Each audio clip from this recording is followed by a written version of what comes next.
why I couldn't get in on my computer. I'm going to keep trying though. Okay.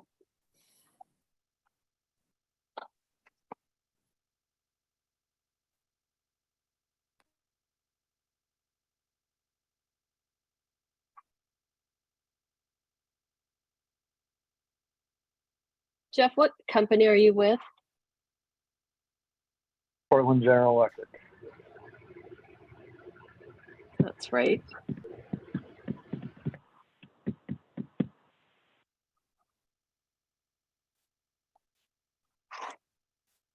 How you doing, Frank? Doing well. How are you? Good. Good. I'm excited that you're going to be our MC. Thank you. Yeah, no problem. Hopefully I'll live up to the Holzer name. I'm sure you will. It'll be great. Hi, Mitch. Jim does a great job. Hi there. Hello, everybody. Hey, Mitch.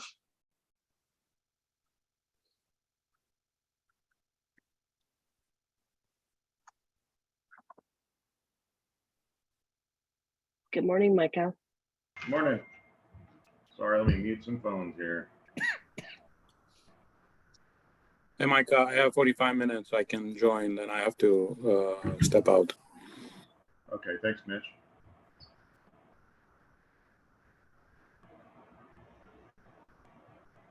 I know you got to be busy, so I appreciate you joining.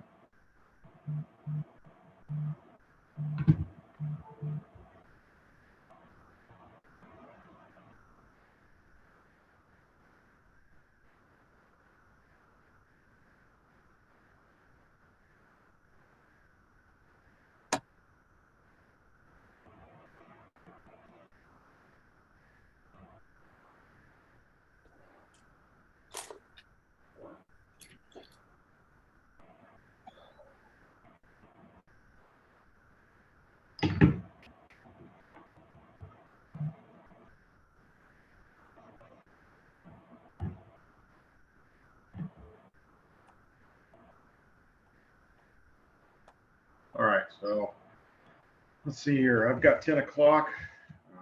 I know everybody must be busy on a Thursday, so we'll go ahead and get rolling. I appreciate everybody joining us. I know it's been a few months, but thanks for joining us this August for the OAR committee, OUNC here. Can everybody hear me okay? Do I need to speak up, move the thing closer to me here, or? I can hear you good. Okay, good. All right, let me get some things figured out here. Now I can see you. Okay, yeah. See a few faces here. All right. We've got a whole new thing at work where we've activated Zoom, and so it's wanting to play off one another, and I'm trying to figure it out. I'll just close this one out and just go off the browser and everything will be fine. All right. I see Frank. Thanks, Frank, for joining. All right, so we'll go ahead and do introductions, and I'll start with myself, and then we'll kind of work down the list here. My name is Micah Brown. I am the chair of the OUNC Board of Directors, also the chair of the Oregon Administrative Rules Committee here that we're all attending. I represent contract locating on the board. Micah, do you want me to go through the list? Yeah, I mean, you or I can. The one thing I do want to ask is we do have a number here that ends in 4783 that doesn't have a name attached to it. Good morning, everyone. This is Jeff Fox, Portland General Electric. Had some technical difficulties getting in on the computer, so I had to call in. Okay, awesome. Awesome. Okay, a lot of the times that we'll see a name and that number's attached to a name, so it's good to know that we got it. Go ahead, Kitty. Sure. FYI, this is being recorded, so just wanted to make a note of that. Good morning, everyone. Kitty O'Keefe, Executive Assistant and Outreach Coordinator for the OUNC. I'll go through the list, starting with Mitch. Forget representing cable TV, working for Comcast. Kevin Hennessy. Good morning, everyone. Kevin Hennessy, OPUC guest. Josh Thomas. Good morning, Josh Thomas, Executive Director, Oregon Utility Notification Center. Jeff Gill. Jeff Gill for the City of Albany. I work with the LBUCC committee. Frank. Frank Planton with One Call Concepts, just a guest.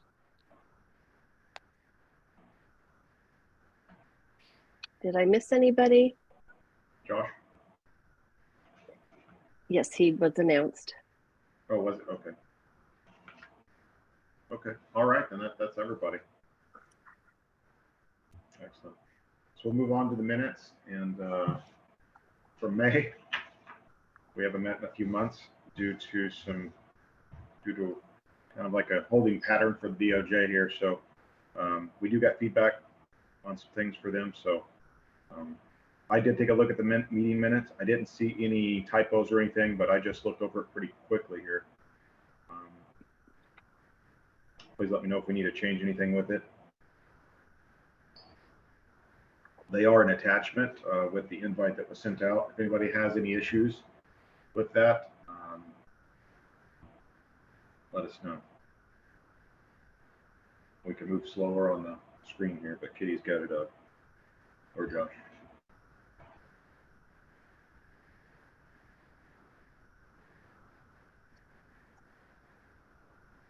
If there's no changes or no one sees any changes, I'll entertain a motion to accept the May 26th committee meeting minutes. I'll make a motion to accept the minutes as written. Okay. Let's see here. I think Mitch and I are, well, I mean, it'll be Kevin. So I really, I think we technically we don't have a quorum here. I didn't even think about that, but we do not. So we're gonna have to hold on the minutes. I mean, technically. Oh, it's just you and me? Yeah. All right. Technically, we can go ahead and move on. Let's go ahead and get them posted. I don't see any reason why we can't post them as the final draft. Okay. Just throw it in. Let's just throw it in the next meeting to approve along with the other ones.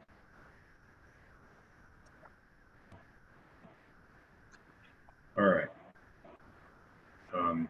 Again, I do appreciate everybody joining and taking the time to be here. We got some new names and new individuals. So Jeff, you're welcome to join us here anytime, and we thank you for joining us today. Okay. I think what we'll do is we'll let Josh kind of give us a brief rundown on the DOJ feedback, and then we can have a discussion about it. It's going to be our item for design locate request revision. Currently in our book, we have a certain, in our book, we allow survey design work to be called in for locates when they aren't digging. So we kind of got an issue with that that we're trying to rectify, and then also we have some feedback from the DOJ that will kind of help us push us in a direction. But go ahead, Josh. The floor is yours. Sure. Thanks, Micah. Kitty, could you allow me to share screen? I have some quick slides to go through. Just make this easy. There we go. Oh, it looks like Lee is joining us. Welcome, Lee. Should we do a quick intro for Lee?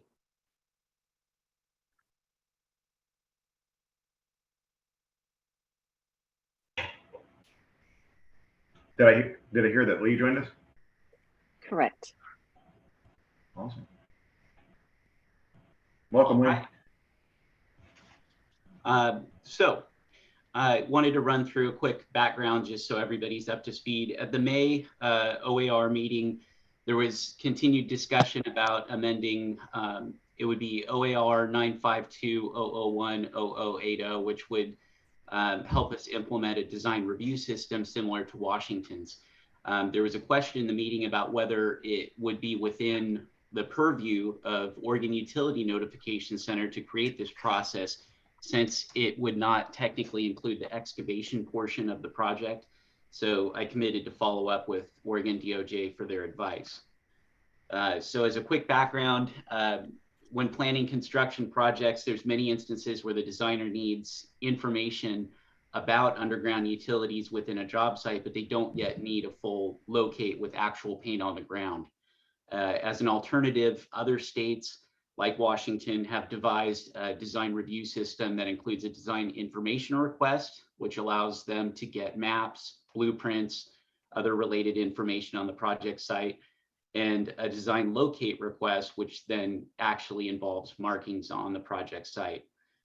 It would help avoid unnecessary locates when excavation is not yet occurring, and it would require, as I mentioned, changes to 2 sections of our OARs, one for that 0080 and then one for definitions in 0010. Several past and current board members have expressed they believe it could be an enhancement to our damage prevention efforts, and that it could help alleviate some of the strain on during the dig season with locate requests. They've stated that design review system would provide designers and planners with the information in the early stages of a project that helps prevent damage while streamlining our system and eliminating those unnecessary locates. So just real quick, the concept that we're working with originated with Washington. Micah and Scott worked together on drafting some language for Oregon, which I think everyone on this committee has seen previously, also definitions. And then we've requested review from the Oregon Department of Justice, which is where we're at now. So we have a relatively limited scope of rulemaking authority through ORS 757.552.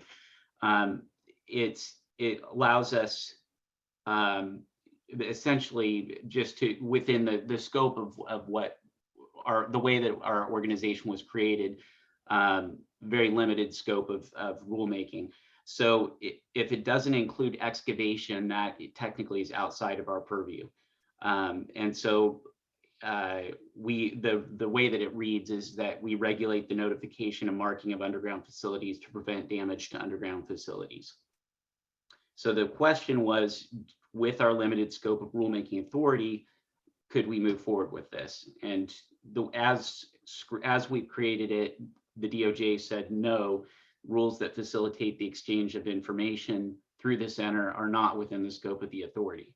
So we could look at a variety of different options, which I've started to line out here, and maybe this will just start the discussion. But in accordance with ORS 757.552, Section 1, they refer to the requirement that our rules conform with OUCC Standards Manual of 1995, which is something I think we may want to change in statute. That it made sense when our organization was created to require that our rules conform with a 1995 manual. Of course, we know that manual has been updated many times since then, so I don't know that that reference is serving us or anyone well. So that might be one thing we look at changing. And then, of course, other changes to statute could help advance this system and address the concerns of the DOJ. But as committee members have voiced and DOJ has suggested, there might be other ways to encourage or help facilitate this information sharing without involving the legislative process. So as some potential options, we can include an update to 0080 that's recommending or encouraging project designers to either contact the center to obtain contact information for facility operators, or to encourage or recommend them to contact the utilities themselves. We could increase outreach to utilities and project designers to encourage collaboration and information sharing. We could work with the call center on training for operators in the system for those submitting online tickets to redirect design information request type requests to the utility contacts. We could pursue changes to ORS that would enable our relevant changes to OARs as we've created them. And then, as I mentioned, that 1995 reference, we may want to amend the statute to remove that. So with that, I'll open it back up for conversation. I do have the full letter, and it's 4 pages, but that's essentially the finding was that it's as it stands, it's not within our scope. Okay, thanks, Josh. No, this is great, and I appreciate it. There's a, client, confidentiality piece there, and that's why we're not, bringing it into the committee, the whole 4-page response. But this is great. It kind of outlines everything for us, and I really do appreciate it. I know some work went into this. I'll open the floor to a discussion here. Feel free to jump in. I think the DOJ has there's some validity to what they're saying here. Let me get my video going here. Sorry. There's some validity to it, obviously. I think a lot of us look at it as we do have a survey, we're allowing design or operators or, engineering companies to call in for locates for essentially, a non-dig ticket where they're just really kind of gathering information. And, our rulemaking authority is limited to, like Josh said, the protection of underground facilities by marking them for excavation. So we kind of got a little bit off track there. So maybe a deeper dive into understanding what was intended in 95 and what's happening now. So I would be an advocate of changing the 1995 reference there, Josh, myself.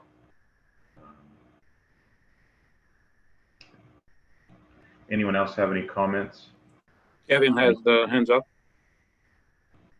Go ahead, Kevin. Yes, thank you. It's my understanding that the chair has the privilege to share that information, the DOJ letter itself. So yes, there is a confidentiality, but the chair has the privilege to share that with its entirety. Would the chair consider sharing that document as part of the meeting? I'm not. We were. The advice came from the DOJ not to share that in committees as public record, and that was during the executive director selection committee. So if we can get some information back on that, Josh, I wouldn't have any issue sharing it, Kevin. Let's just get that straight. I just want to make sure that we're following. No, it's my understanding that the chair has the privilege of doing that. Okay. So if it would for clarity and moving things forward in the context of the advice, it's certainly something that the chair of this committee you can review and decide. But that's my understanding of the when the DOJ offers advice, that they put that standard non-disclosure, but ultimately it's up to the chair whether to share that or not. Right. Okay. All right. Thanks, Kevin. So, any questions? I think, not so much to weigh in, but is there any questions concerning what we're discussing or?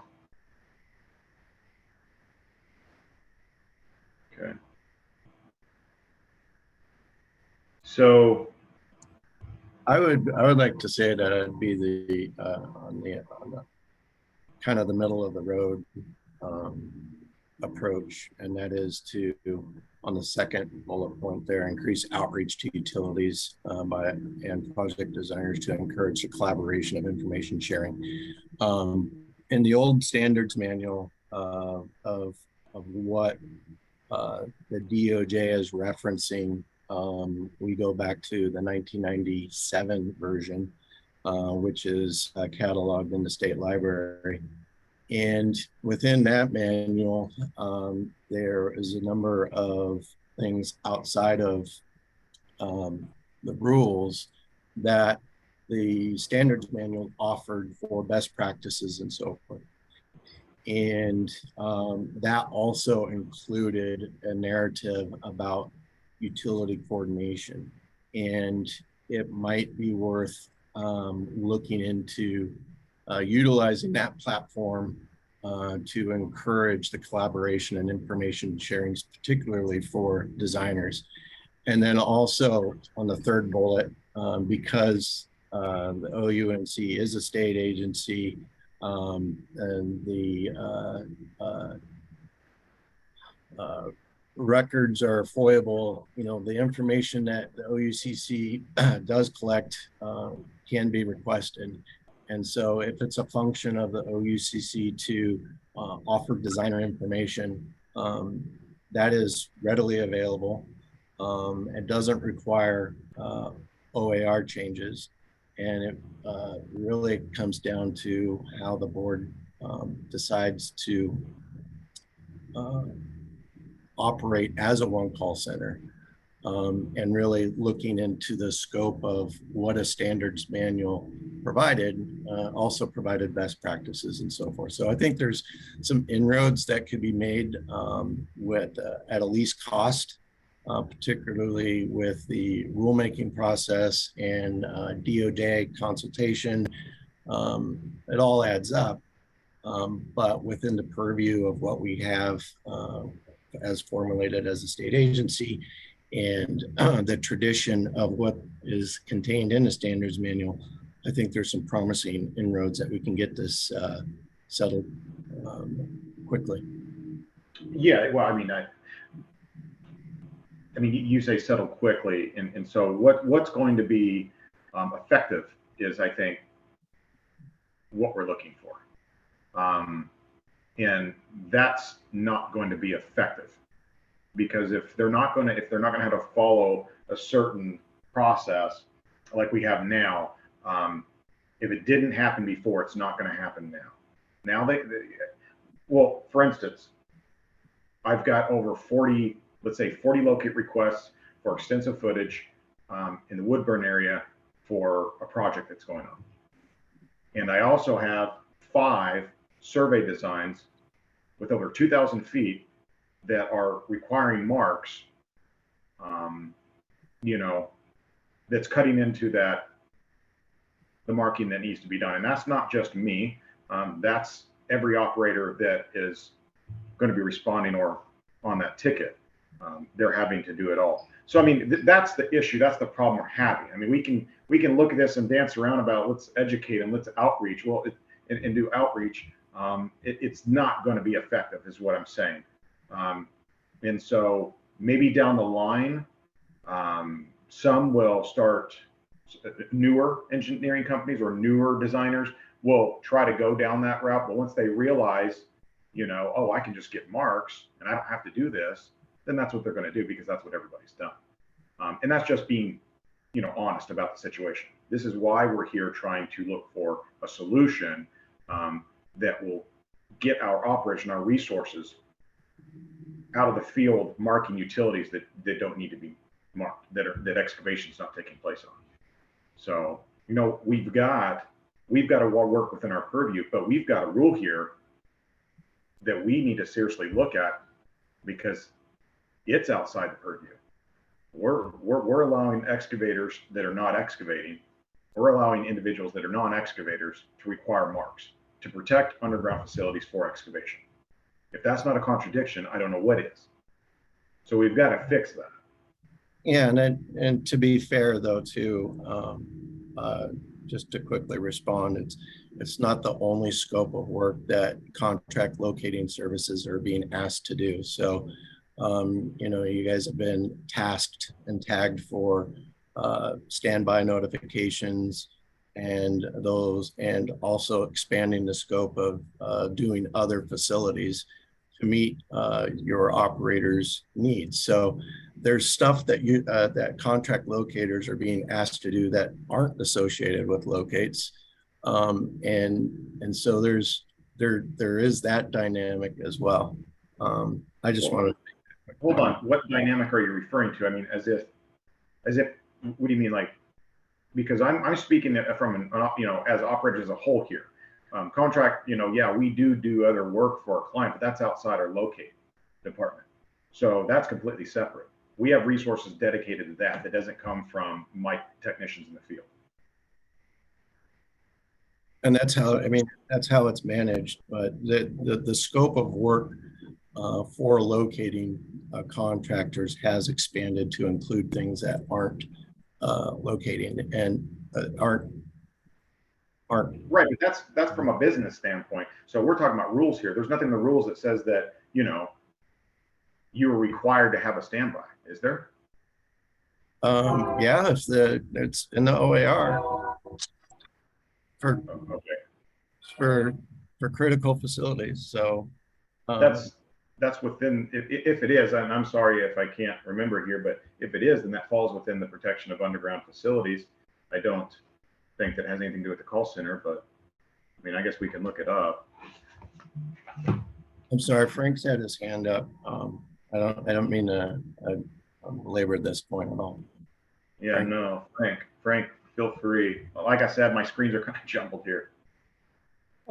Kevin, just I have a copy of the 97 manual here. Were you referring to the construction coordinating section in that? Is that what you're looking at?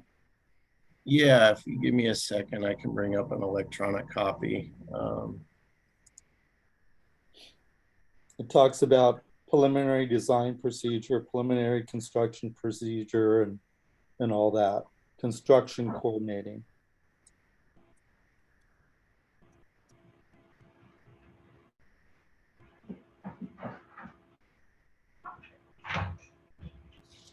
Page 17 and 18, it looks like.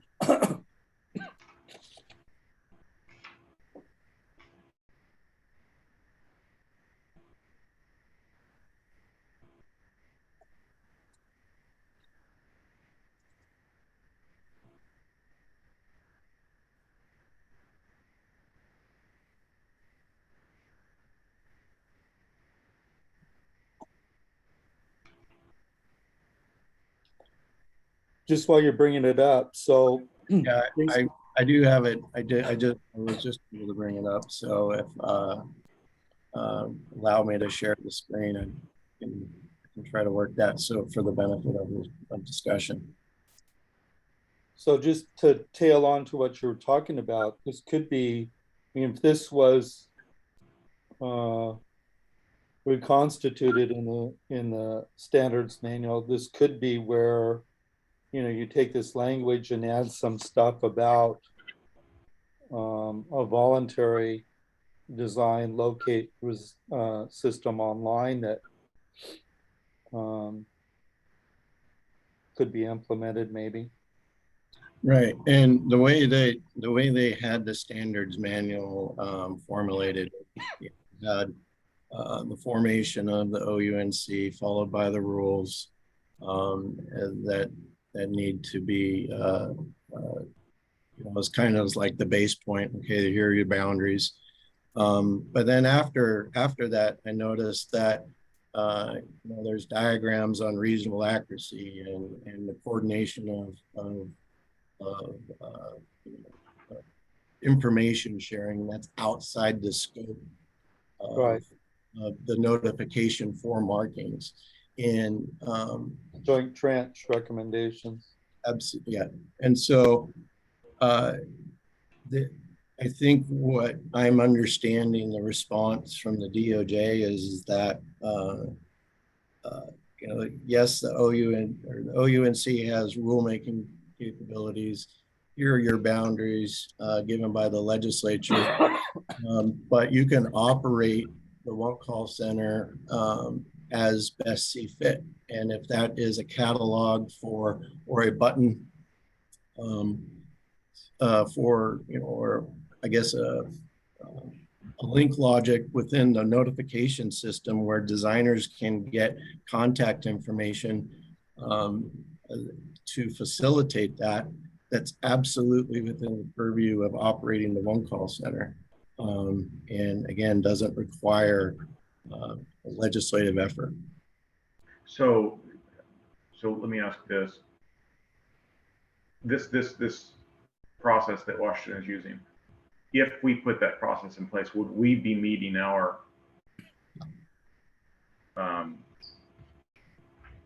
obligation in rule? Would we be in line with our rule? Was it 90 or 80? Right, 80, 0080. Well, under the rule, you have 10 days to actually mark those lines, those facilities, correct? Mm-hmm. So Mark, we took 3 days away from that 10 days for information gathering. But see, that requires them to call another ticket in our process, so we'd have to change it. But it's a good thought there, Kevin. Thanks for shedding light on that. I think it's a different way of approaching it. So it'd just be a matter of us changing our process. I think the only concern I have, and I don't have in front of me, I would suggest that the board take a look at the contract with OCC to make sure that we're not asking something that's outside of the scope of what they can provide. That's the only like red flag, I guess, you know, just to cover the tracks, make sure that we're operating within the contract. Yeah, always. Okay, so we're talking about one of the attachments was our language. Kitty or Josh, can you pull that up really quick? I'm not wanting to drag us out here, but I do want to take a look at this. And Josh, I need you to stop share, please. Yeah.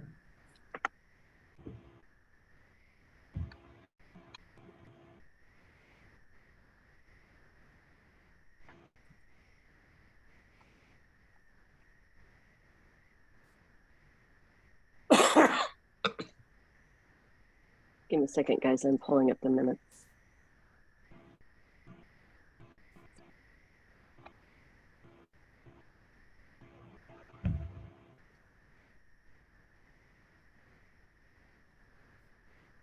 Because it says proposed project. I'm looking at our, okay.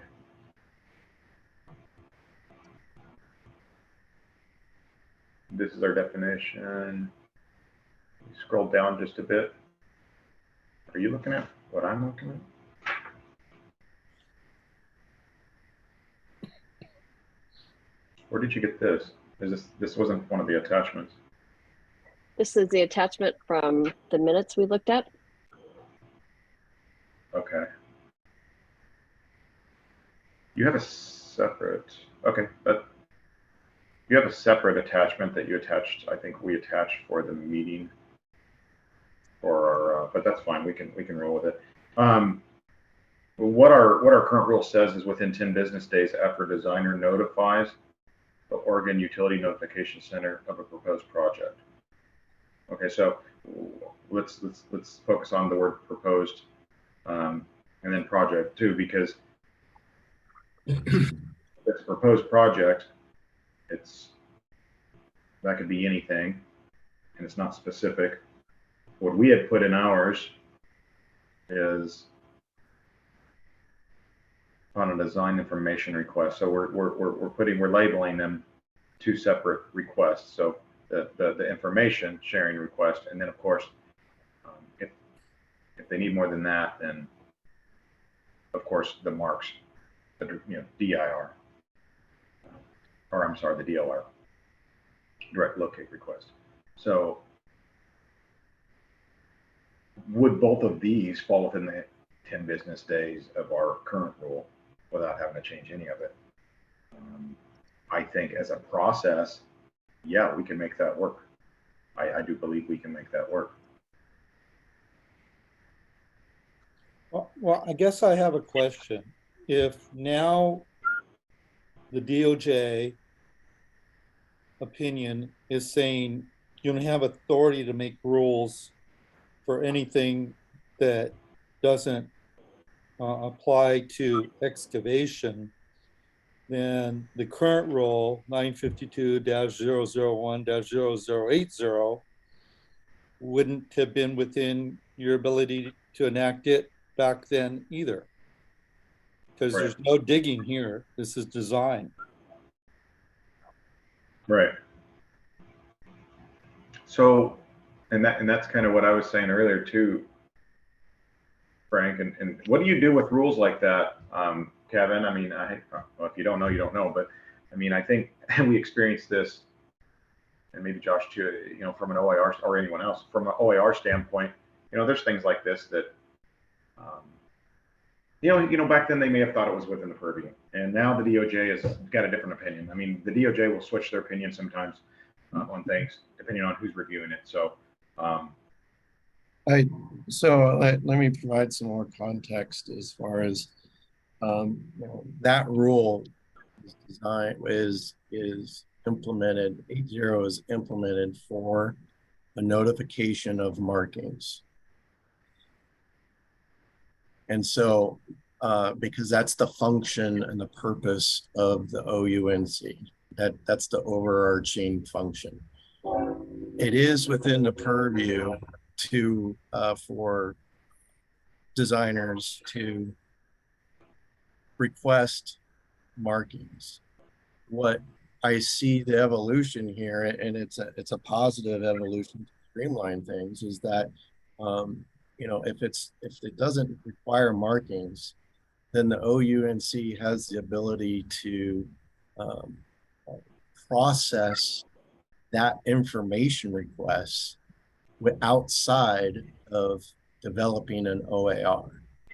And so really the OUNC has a crafty way to facilitate that need, at the direction of the operating of the One Call Center for providing locating and marking services, and overseeing the operations of the One Call Center. So the way, another way of looking at it is go through the proposal, turn it on, and operate it as the board sees fit in order to meet that stakeholdership. Mm-hmm. Right.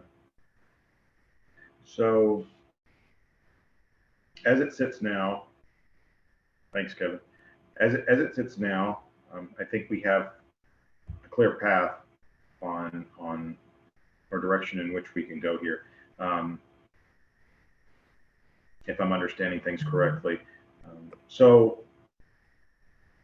what it says now is we have 10 days to put marks down after the request is made. 10 days from the day of requesting. What we've added was that after the designer notifies the OUNC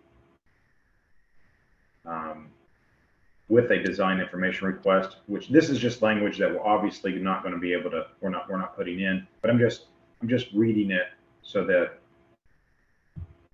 we can see if it falls within our, okay, so, but that's the issue. Okay, so within 10 business days, but not before 5. So there was 5 for collecting information. So what we said was within 10 business days, but not before 5 days after the DIR. So basically it was a 15-day. We were putting it out 15 days. So with our language that we proposed, we were pushing it out 15 days, which would go outside, our current rule. So what we would have to do is we'd have to bring that within the 10 business day, and I think we can do this. So for the sake of moving on, I appreciate everybody's input here. I don't see any hands, but is there any more input on how we should move forward with this, or any ideas? Because I think Josh and I could go to work on this and come up with something, or at least a few options that we can bring back to the committee. Anyone else wants to be involved with that, let us know. We'll get you in the call and we'll kind of put our heads together on it. I just want to make a comment that the design locate request, those marks are not valid to dig on, because with the design locate request, the designer may only be requesting marks from certain utilities that they are concerned about a conflict with. So they may not request everyone to come out and put marks down. They may only request the gas company, for example, to come down and put marks down, or whoever. So there still is a locate request that needs to be filed after all this process is done for when they actually do the excavation at that point. So neither design information request or design locate request allows them to do any excavation on it. It's just for purposes of planning a layout and avoiding or designing around already existing facilities in the area. Frank, would you mind joining Josh and I and whoever else? I think you being there would be very, very valuable to us when we're looking at trying to stay within, our current rule and try to make this thing happen. Sure, I'll help any way I can. Okay, excellent. We'll work with your schedule. Everybody's pretty busy, so we'll try to work with your schedule. I think you're going to be a key. Mike. Yes, Mitch. So just looking at this one, I'm trying to get my head around this, and I'm not sure why we're using this, but most of the time so pretty much the DRR, the information that they ask for is just to see who it is on the project that they have, correct? So they can reach out, and it says over there that they need to reach out directly to the utilities if they have questions or if they need detailed maps or something like that. And after that, if they can transfer that to a locate on the ground after they have questions or something like that. I'm not sure why they're taking the designers this kind of, I'm not sure how many tickets you have like this and why they're taking this kind of route, because most of my designers, they reach out directly to the operators, correct? So, and to getting the big picture, when they propose to make a new project or anything new, that goes through the city. The city has all the utilities over there. There's a utility coordinating on each city. They will have all the new designers and the utilities meetings, and they will share all the maps and everything else with them. So I don't know, I'm just trying to go around this and say why we even try to put a locate on the ground that they will not be able to dig on. Most of the time when they have something in the way, that's discussed on the utility meetings, and we contract it out and we locate all the pipes and do potholes and stuff like that. And that's a completely different ticket that we called in, and it cannot be dig on those tickets. So I'm just trying to see what's the easy way for us to get a fair path. I understand DIR. I need to know who it is here on my new project. Give me all the operators who are in this area. One call can give them that information. But then asking for locates on the ground, that's where I have a hard time getting. Why do they need exact location? Maybe that's something in their process that they need to see this, but this goes on different avenues. I mean, there's different other meetings and different other, that looks into this. I just don't want, so many locates for something that is going to be recalled it back in again. with this design thing. So Mitch, if I can just give you a little bit of information. For the most part, with the design information request, you're exactly right. What they want to do is know who's in that area so that they can start that dialogue with them. And the vast majority of those do not turn into a design locate request. There's only a portion of that. So it doesn't go one for one. And it's only in those cases where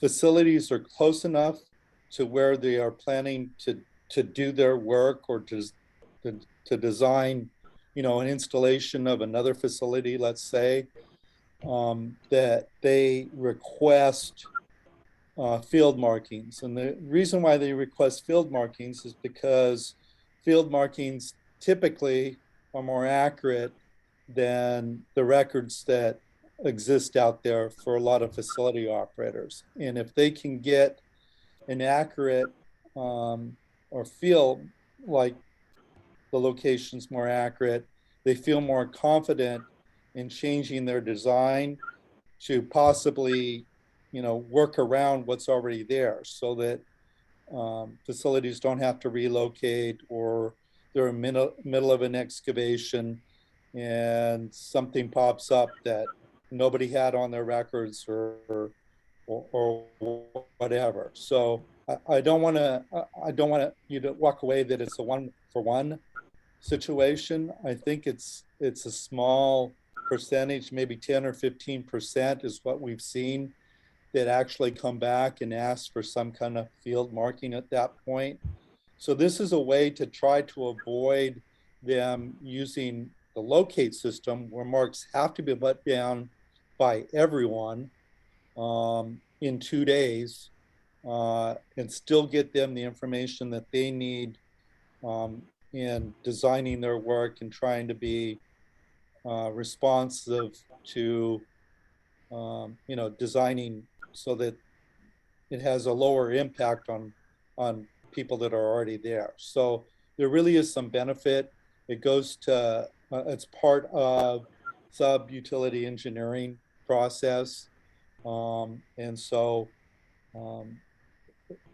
it's just trying to ease the burden on the system overall, but still get good information that they feel confident in so that they don't find a hiccup and have to redesign or have to wait for somebody to move their facilities in order to move forward. So yeah, that's correct, Frank. But most of the time, if I can say like 100% time, when something like this come in and they see, let's say one of my lines that's close to their lines, they're not gonna call a locates. They're gonna call me out on potholing. They don't want to know exactly what it is. They want to actually know how deep it is and exactly what's the location. Because I can be over a new facility, but if they're going to go 20 feet or whatever the case is, correct? So what's mean this, it's we'll put the locates on the ground with this ticket, and then the designer is going to come back to us. It's going to say, well, our new facility, it's going to be, or whatever the case is, we need to know the exact location with the exact depth. And the only way that we can do that with the exact depth, it's by creating something, for an excavator to go there, do a pothole and do, get an eye on what they want, because they want precise information when there is a conflict of that. So even if we're going to continue putting the locates on the ground and they see the locates, it's a conflict, it's still not going to give them enough information to say we got to go around or something like that. They will need a little bit more deeper. And usually this a little more deeper comes to the utility to go there and actually put an eye and give them different information. And most of those things, they're going through the utility coordinating, and, the city and the counties, they're all into this.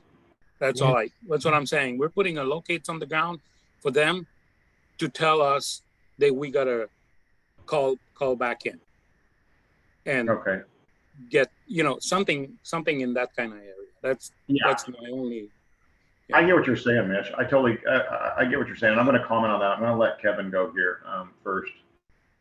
Go ahead, Kevin. Oh, sorry.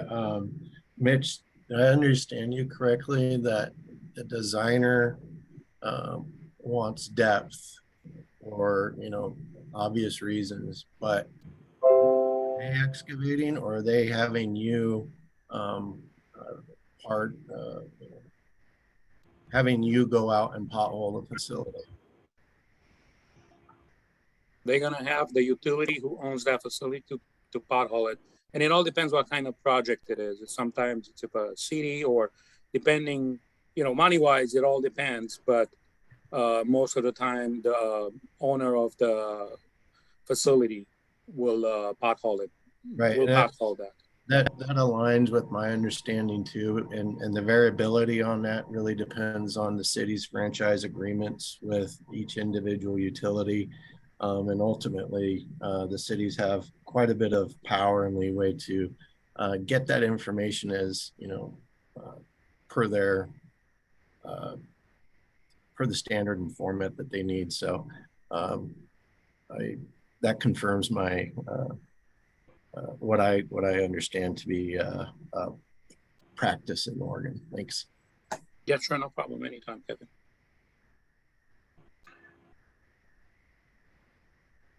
Okay, so that's, obviously that's not what's taking place across the board.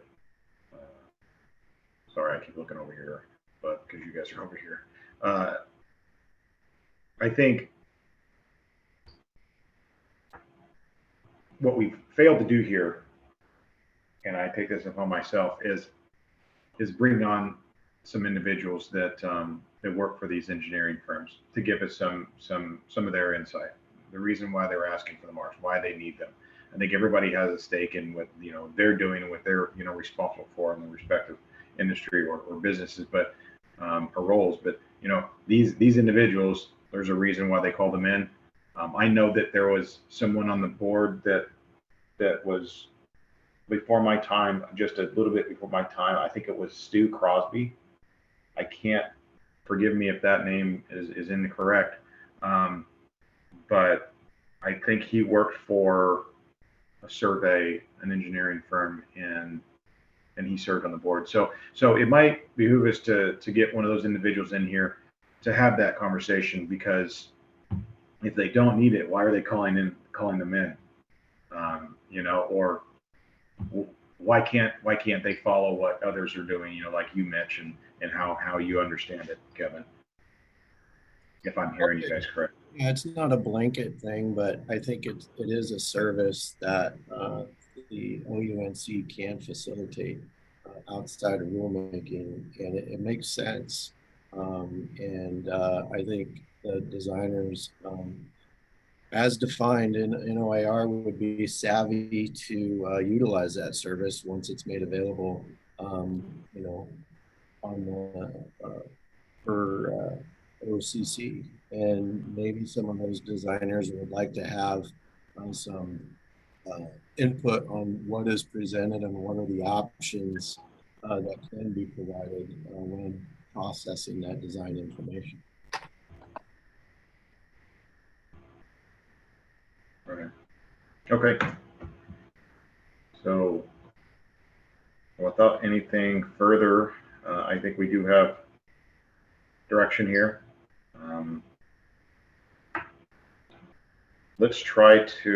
I'll try to reach out to someone to see if they can join us next meeting to give us some insight on that. However, I think irregardless of what they bring to the committee, I think we're still going to be looking to try to revise our process here so that it falls within rules. So Josh, if we can get that meeting set up with Frank and anyone else that wants to be in that, let us know.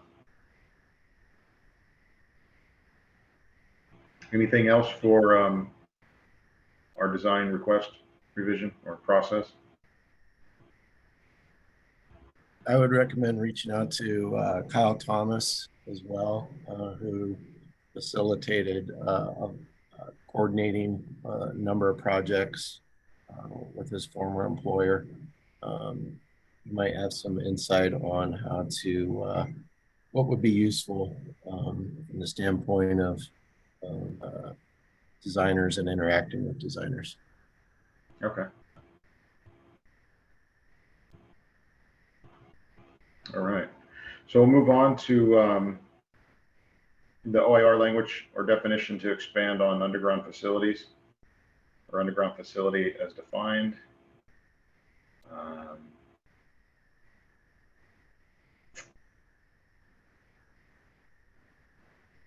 This one's been on here for a while.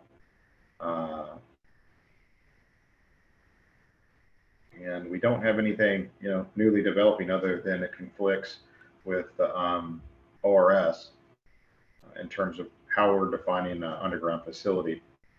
I think it's been brought to me that education is a good route to start educating everyone out there. But like I always say, if we don't have something set in stone, education comes and it goes. And I think we're seeing that with this survey process here, because when it was initially put in place, we're not the individuals that put that process in place. So at that time, and we could be viewing it completely different at this point. And the evolution of everything is always ever changing. So although I believe that is a great approach, is education and outreach about what an underground facility is, how do we protect them, how to dig around anchors, above ground structures, transformers, telephone pedestals, cable TV pedestals. I think that's great.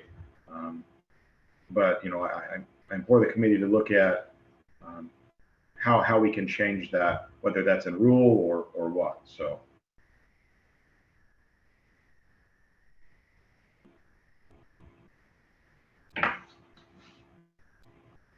Currently, our definition. And did you have anything on that, Josh? I can't remember if you had mentioned. I included that in my memo for the legislative plan. The only thing I would add from what you said was there was discussion about the word locatable, that there might be places where we need to add locatable and then changing references from facility or facilities to utility or utilities. Right, and that was something, yeah, okay. That's right.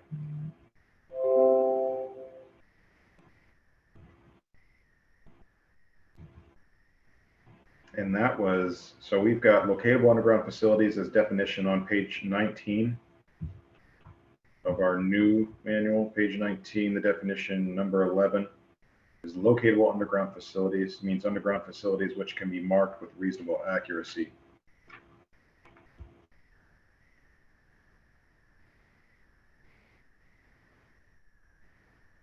And then I had a note that we would add locatable in 0070. Operators should mark locatable underground facilities or underground utilities. I did as well.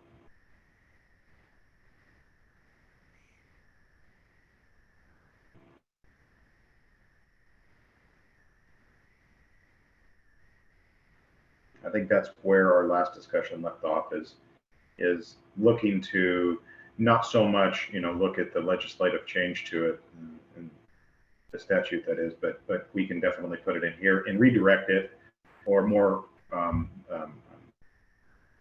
redefine it, I guess, in a sense, in terms of what is in a rule.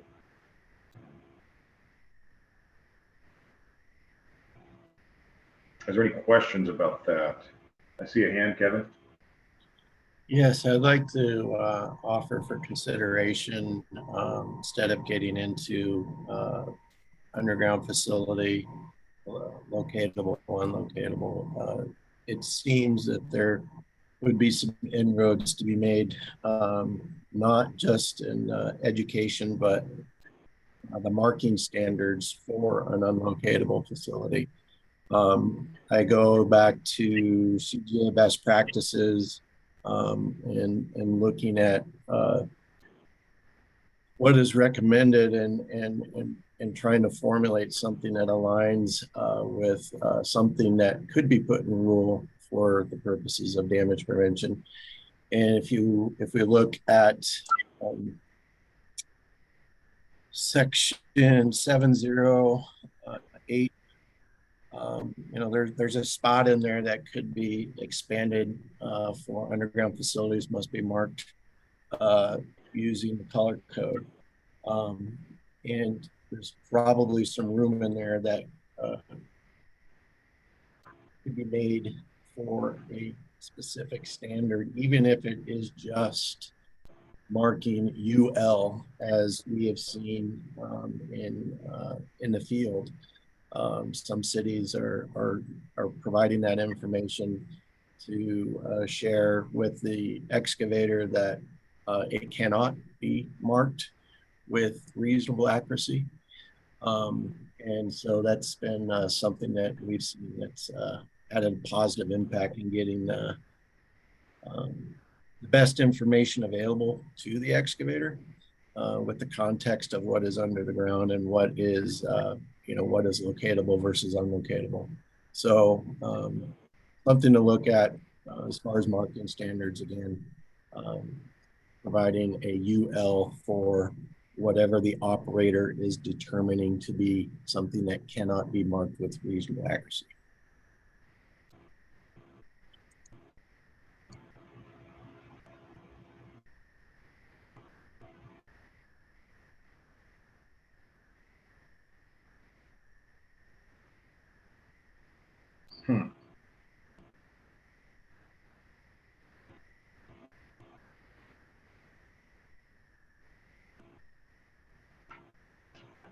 Okay.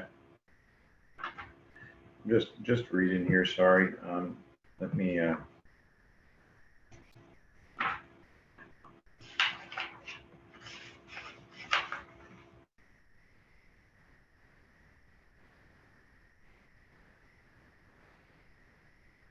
I haven't done a thorough analysis on the best place to assert that concept, but I just wanted to introduce it to the committee today.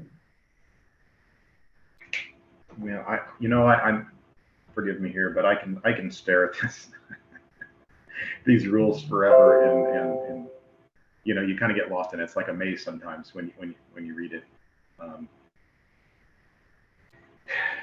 So in 0070952 our OAR there for what an operator is responsible to do is it states right there that in A that mark within 24 inches of the outside lateral dimensions of both sides of all of its locatable underground facilities. So what does that say to me? That says that we've expanded on already what a locatable underground facility is. It doesn't just say underground facility, right? I mean,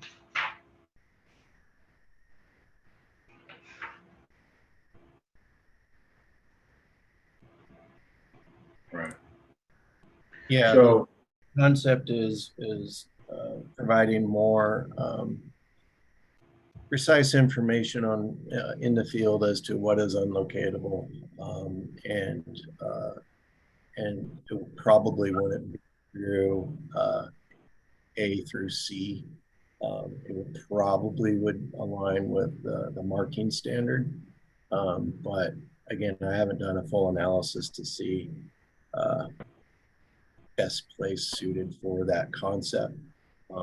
And again, the benefits is that it's not just outreach, it's something that the excavators could identify to in the field as more standardized means of looking at what's underground. You know, already, you know, the operators are required to give a logo and anything over 4 inches, and type of facility, and some operators have decided to include more information such as primary, secondary, type of facility, but we're also seeing UL out there as well for unlocatable. Where are we writing UL though?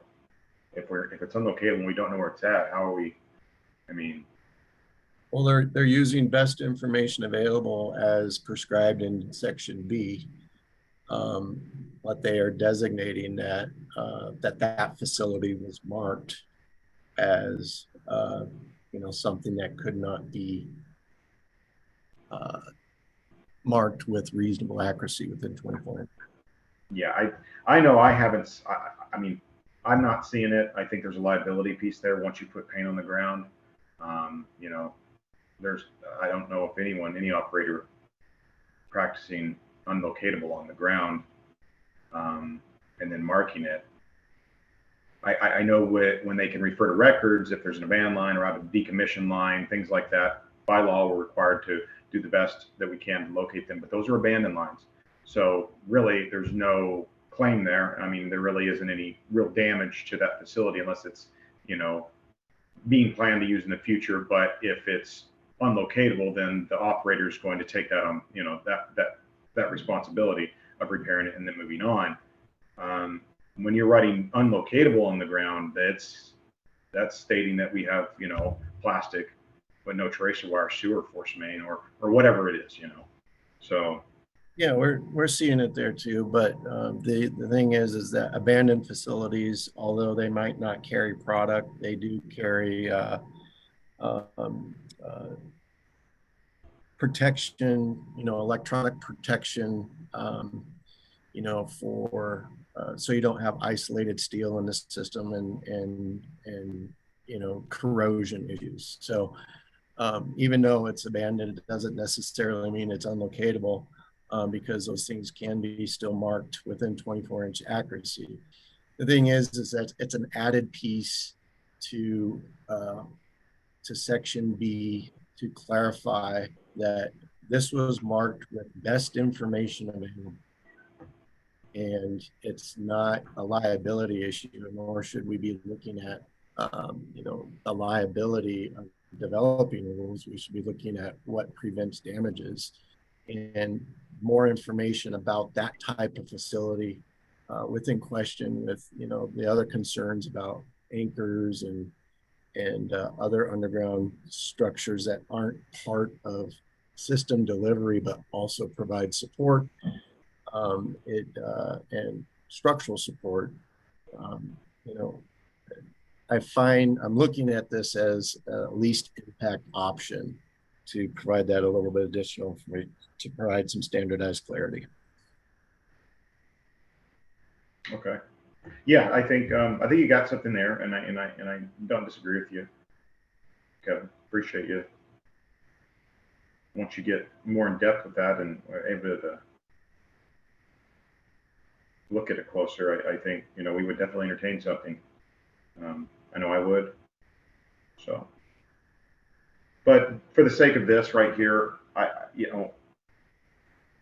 I'm looking at this and did we miss it? To me, that's my question. Did we miss this? Because this right here solves it in itself.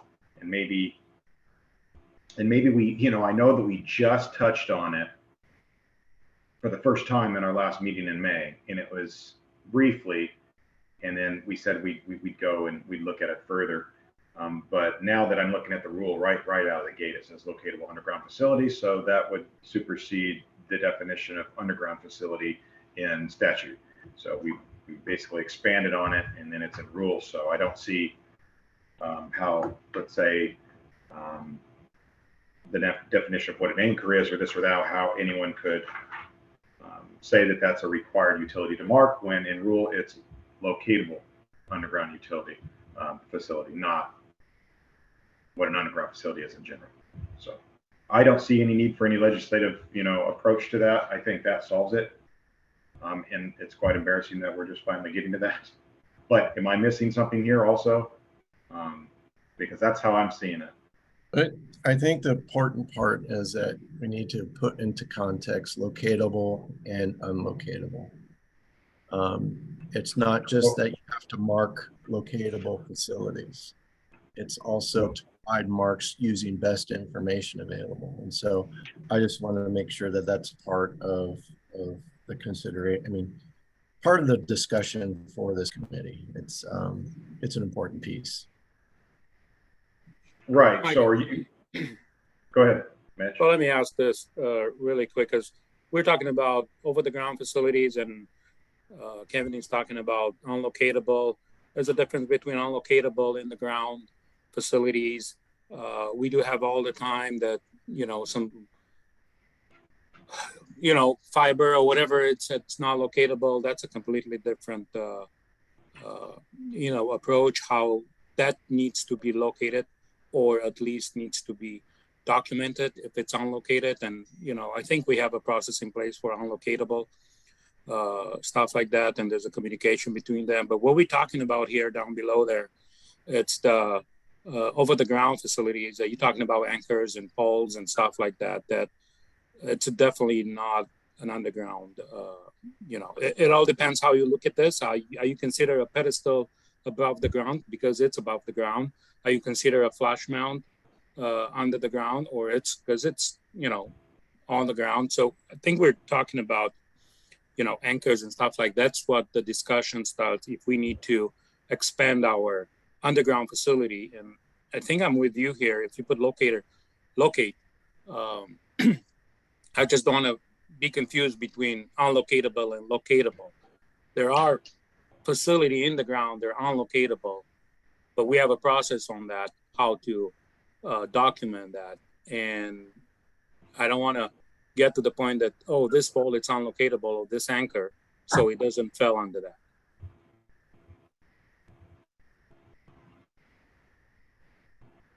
Right. I know. I agree with you there, Mitch. I think there's a separation. Because we're talking about how we extended underground facility to over the ground facility. In my opinion, I don't think that's right. I mean, just because somebody hit a pedestal that was over the ground and was not located or something like that, we have to expand our rules and our definition. What's mean an underground facility? The name of the underground facility says the whole thing, correct? It needs to be an underground facility. An over the ground facility, it's a pole, an anchor, they are over the ground, correct?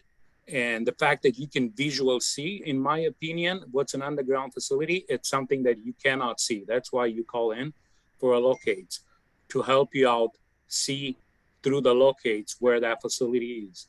Over the ground facility, that's not an underground facility.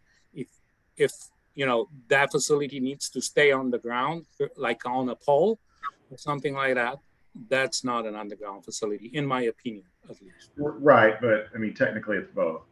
Josh, I see your hand.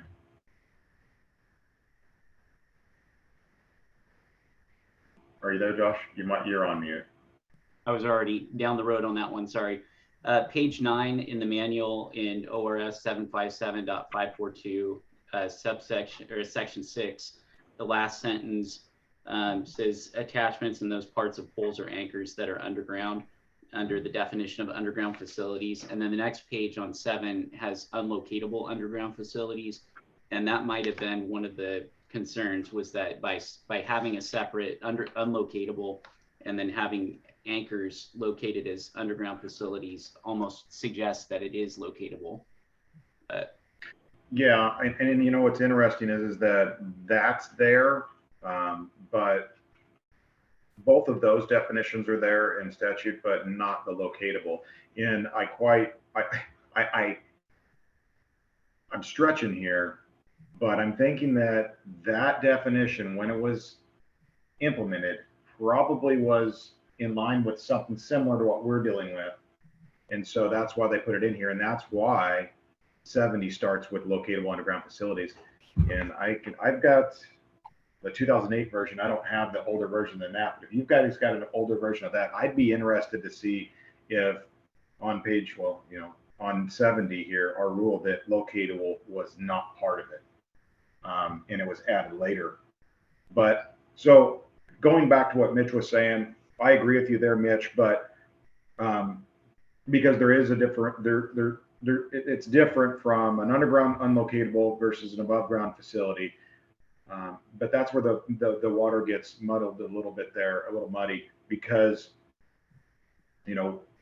what's locatable You know, so what's locatable and what defines locatable facilities? What can be located within reasonable accuracy? And you know, the unlocatable, it comes in play there. So I understand where Kevin's coming from. If we're going to use the term and use this to, you know, as a locatable underground facility as to address this issue, then we have to address the unlocatable part as well. Kevin? Yeah, part of the consideration that I was mentioning before about marking unlocatable, I also think there's some value, and I'd love to take the credit. Well, actually, no, I'll give credit where credit is due. Alba made a suggestion that you formulate something close to section 7011, and I don't know what page it is on the manual, but it speaks that an operator of underground drainage lines, which is an underground facility, is not required to indicate the presence of those underground drainage lines if the existence and route of those drainage lines can be clearly determined from the presence of other visible facilities. I'll stop there and saying that for the discussion of anchors and poles, adding a section in there for the anchors and poles concern would provide more clarity on what is expected for those facilities that are tied to that have an underground component, but is also supporting above ground structure.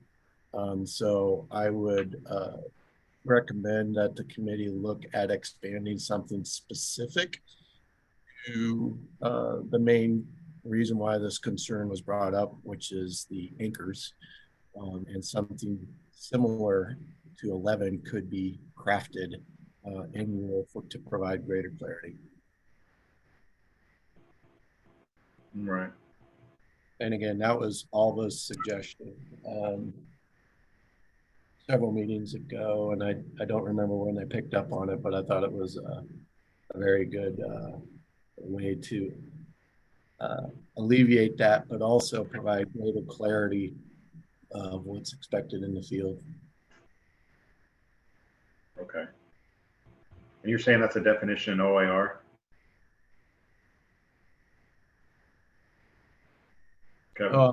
I'm saying that it's number 11 provides a framework on how to mark underground drainage lines, and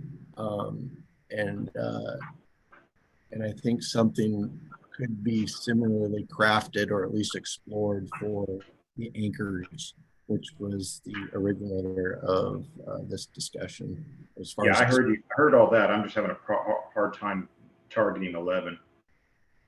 I don't have the page number on the standards manual. I'm looking online.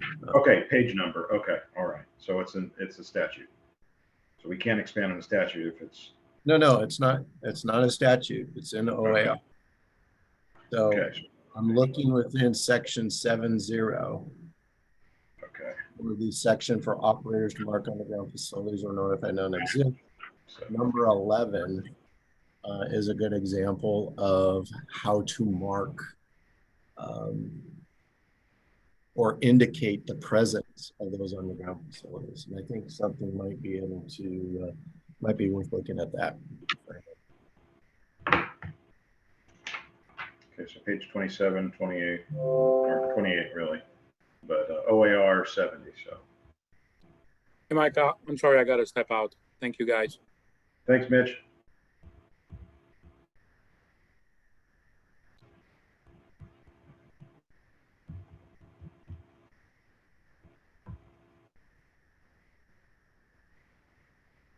Okay. Now, okay, Josh, let's look at that, but also let's rope in what what change. We have a specific change, and I think it might be with that as well. So we might have expanded on this one already, Kevin. Sorry, my contact's gonna fall out here. Yeah, let's check that. Okay, anything else on that? I think we have, yeah, I think we've made some headway here on this. Okay, I'm not seeing any hands, so we'll move on. So we've got some. I apologize. Go, yeah, go. Hey, Mike, this, sorry, I can't, I'm on the phone, so I couldn't raise my hand. I would just like to propose, and I appreciate the conversation ongoing efforts for this, for protection of facilities and safety of workers, given these structures we're discussing. But in regards to maybe establishing a best practice in respect to how loops or underground splices are marked around these facilities, I just wanted to throw that out there for consideration and thought. Okay. Yeah, absolutely. No, I know, and I didn't mean to, sidestep that, or I did try to mention it at the beginning of the, topic here, for the item here, because I think that's important. And I think we always need to. But as far as clarity goes, I think we do want to make it as clear as possible. And this might be just it right here, but yeah, I think we can expand on many things when it comes to that. And it looks like we have something there, Josh. I know you've been working with PG on something. I was able to get I had the opportunity to take a look at it. So yeah, and things seem to be going good with it so far. So sorry, I keep looking over here because you guys are here. I see you guys here, not there. So no, thank you. If there's anything that you want to share with us, feel free to get that over to anything different there. Feel free to get over to Kitty or Josh, myself, and we'll definitely take everything into consideration that we can get our hands on. Yeah, I'll put my email in the chat. Okay. I'm sure he's got it. All right, so moving on to our tabled items. We do have length of a ticket and then the virtual white line. Now, I will say this. We were waiting to see what we get from the new system.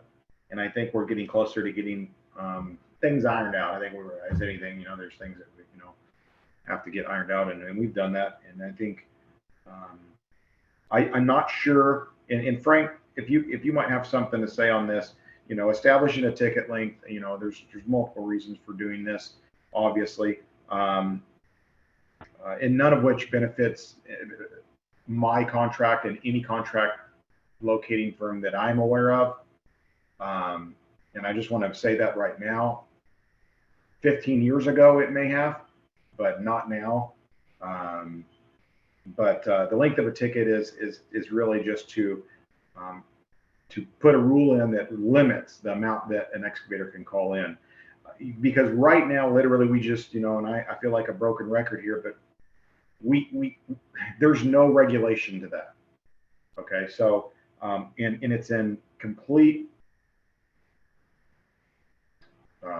disregard, but not in a blatant way, an unintentional disregard, I guess I should say, for the amount of work that's in tickets being called in,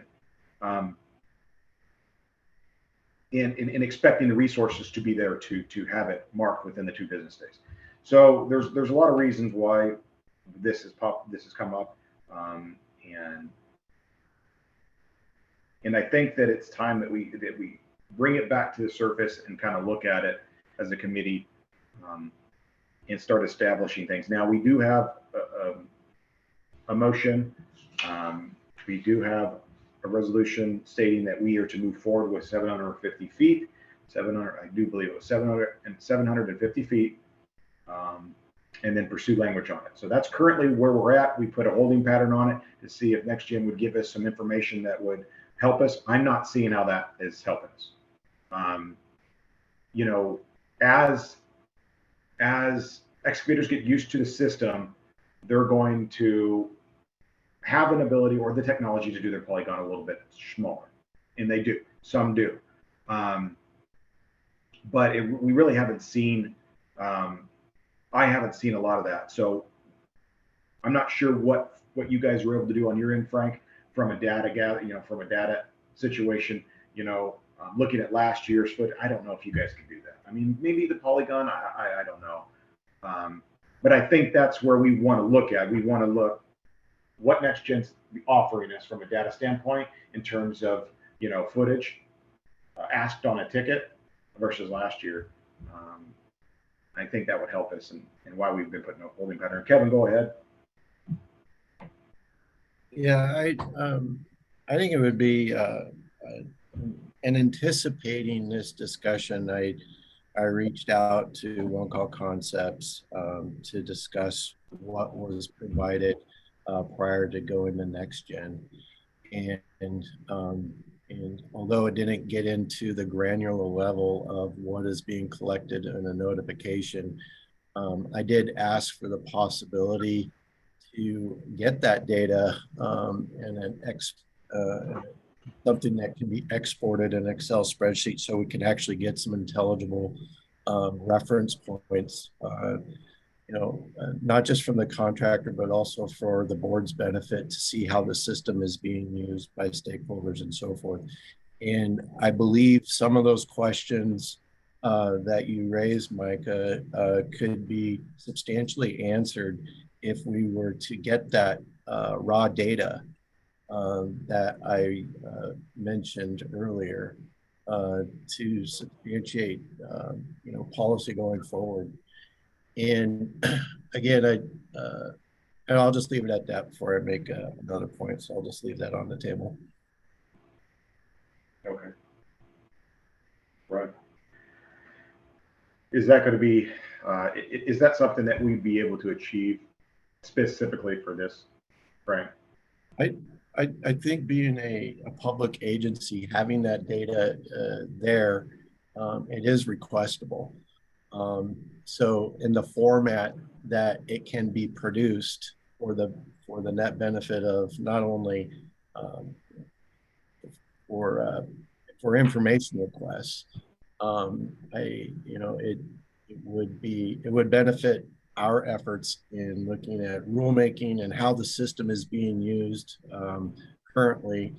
And from an operations standpoint, it would be absolutely fabulous to get something beyond the in and out ticket report once we get that data set made available. And so there's multiple benefits for getting that, making that a priority. I guess I want to be sure of what's being asked for. Are you looking at a comparison of the polygon coverage between 2.0 and NXT? Is that what you're looking for? Yes, and how would does your program, or I mean, is your system set up to scale that in any way by footage or by distance or anything like that? No, the specific request is and the evolution of going from 2.0 to NXT is that there's a lot more data sets that are available, using the new system. And with those data sets made available in exportable format to board members and committee members, we would be able to answer some of these questions on how the system is being used. So making that a priority would ultimately really benefit and be a time savings for us to make sure that we are addressing the crux of the issue or the problem at hand. Yeah, right, Kevin. I'm just going to say, yeah, you've mentioned that. You kind of said that 3 times now, Kevin. We got that. So I understand that, and I agree with you wholeheartedly there. I think there's first off we need to let. Rick's question was if I was trying to compare 2.0 to an NXT, and again, my re-emphasizing it's what is available, and that's the point, Frank. Thank you. Okay, so and you referred to data points, Kevin, so I want to make sure I'm understanding, what it is that you're looking for. So I can find out if there's something that we can do or if it's available, or I do know that, we can do inquiries into the system based on, size of polygons and all that, but you're really not comparing apples to apples between the two systems, because 2.0 was the polygon, or the size of the polygon was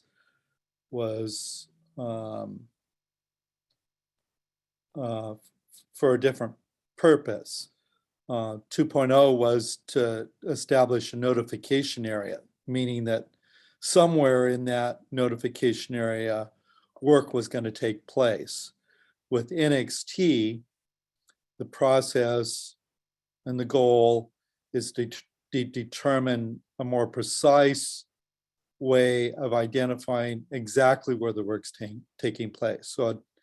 So for example, a 10-foot radius of a utility pole versus this side of the street, between this street and this street, block long notification area. So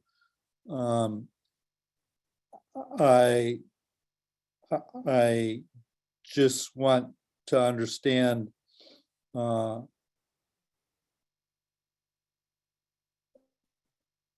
where you're hoping to go, or where the group's hoping to go in terms of data collection and analysis, and what you want to see. Sure, and I recognize that there's a difference there.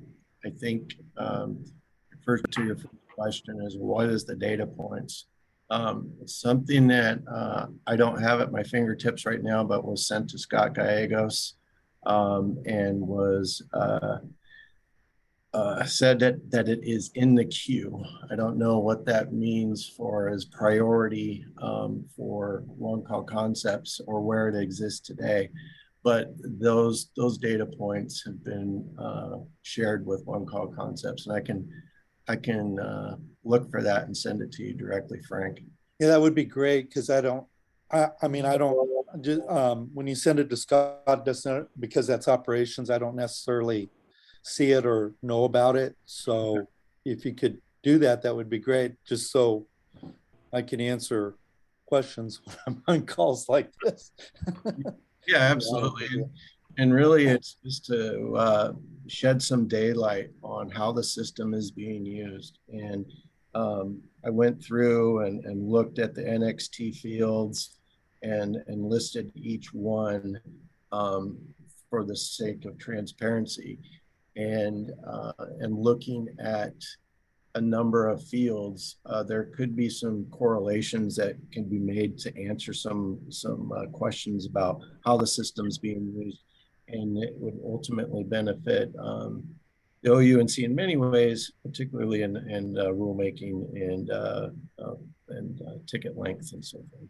Okay. Thank you. Okay. I'm hoping everybody can hear me. I don't know if I was on mute before. Not sure. Okay. All right. So we don't know if we have the ability to give us specific data points. That's what I'm hearing, correct? We need other individuals to help us out with that, right, Frank?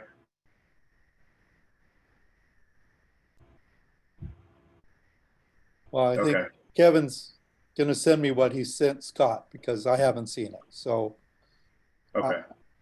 I'm not answering either way, to be honest with you. All right. So going back to, if you were able to hear me, specific to this item here, is that the same answer for this? You don't know? I mean, in terms of the distance, like you said before, it was a coverage area before in the old system, and then now it's right. So you're going to have to dig on that to find out. Yeah, let me see what Kevin asked for, and I can go from there. Okay, as long as we're not missing that point, that's, for the sake of the committee here, that's great. So, all right, we'll move on to virtual I mean, the white paint or virtual white line, we need to eventually make a decision on this. So whether we remain tabling it, whether we take it away. I know that we can't take it away without a motion because the board expects us to put some language together for mandatory white paint. So as a requirement. Any initial thoughts on that? I know we spoke. Josh, go ahead.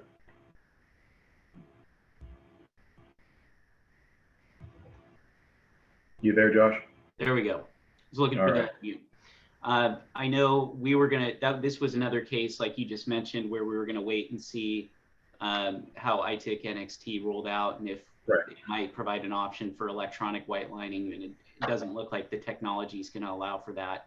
I think Mitch has been vocally opposed to mandatory white lining in the past, so with him not here, we should probably extend this, leave it on. Oh, I'd rather have it without him. No, I think Mitch has got his valid reasons for it, but overall, we do have, we do have a motion to have the discussion about how and what language we're going to put in place. So it was voted on. So whether or not Mitch likes it or not, we have a motion to move forward. So again, with what you just said, I'd like for him to be part of that discussion in terms of what we decide. So let's go ahead and have it remain tabled for now. He's been very vocal about that. So again, Kevin, if you have, I'm sorry, I'm on the smaller screen so I can look at you guys. I don't see any hands, but I'm sure that you'll add that into some of those data points that you're going to request, hopefully. I know both of those were your recommendation for us to wait and see what NextGen is able to offer. And so if you could be so kind to do that. Okay, so we'll move on from that in lieu of the data.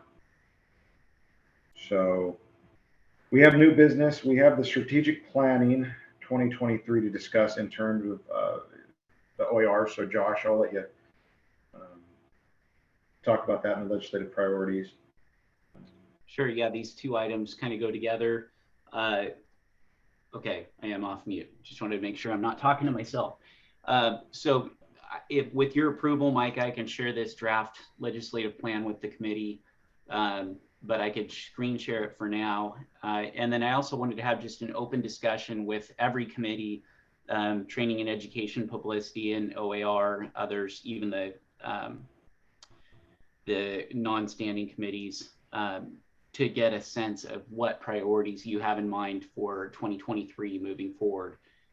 So as I'm putting the plan together, I just want to make sure that we're capturing ideas and concepts that people are ruminating on, things that keep you up at night, anything that I should be aware of at this point. So it'd just be an open discussion, but for now I'll share screen. So I'm not opposed to that. I would want to stay more focused on what is relevant for the OARs in the committee here. Yes. Of course, we can touch on that stuff there. Yep. You're doing a heck of a job of going. You're already ahead, so of us. So now, so as far as the rest of it, I'm real eager to have the board take a look at that and spend that time there, that block that we've assigned or allotted, because that's going to be a big one. Okay. Yeah, so just very briefly then, just looking ahead to the next year of what deadlines we have to adhere to in 2022 to be prepared for 2023. Some of these would require legislative change, some of them would be OARs, and I am a rules coordinator now, so I'm able to make those changes, and then I'd coordinate everything that we're doing with Diane at PUC as well, because she's also still registered as a rules coordinator as a backup, just in case I get hit by a bus or I'm unavailable. We have another avenue for making future rules changes and have that continuity. So looking at surf tariff exemptions, underground facility definition we just discussed, mandatory positive response is one that we've discussed quite a bit. White lining we just talked about, the design review system we just talked about. That reference to the 1995 standards manual, it sounds like that might require some further discussion. Paint marking remediation, I don't see anything this session happening with that. The representative who was bringing that forward for a constituent passed away, and I haven't heard any new activity on that, but it's something that we want to keep on our radar. And then just generally speaking, revisiting the description of our mission and our scope of authority within statute and all of our documentation, making sure that it's consistent and accurate. We've talked previously about state funding, enforcement, ticket length we just talked about, and then just looking at any other concepts or proposals, not only in this plan, but in the strategic plan. So the strategic plan would be our internal document. This legislative plan is our roadmap for what we're going to bring forward next session. And it is a full session, so this is the time to pursue change as opposed to a short session where it's really not a good time to try and move anything forward. And then just talking about some proactive efforts beyond the changes to rules or law, doing some proactive work with legislators and their staff so they're aware of who we are, what we do, and how important our work is, so that when we do bring things forward, we're not an unknown. So yeah, that's kind of a quick overview, but I would open it up to ideas for me to include in next year's plan, because this is the time to start getting that formed. Okay. So I would, Kevin's got his hand up. Kevin, please follow this statement.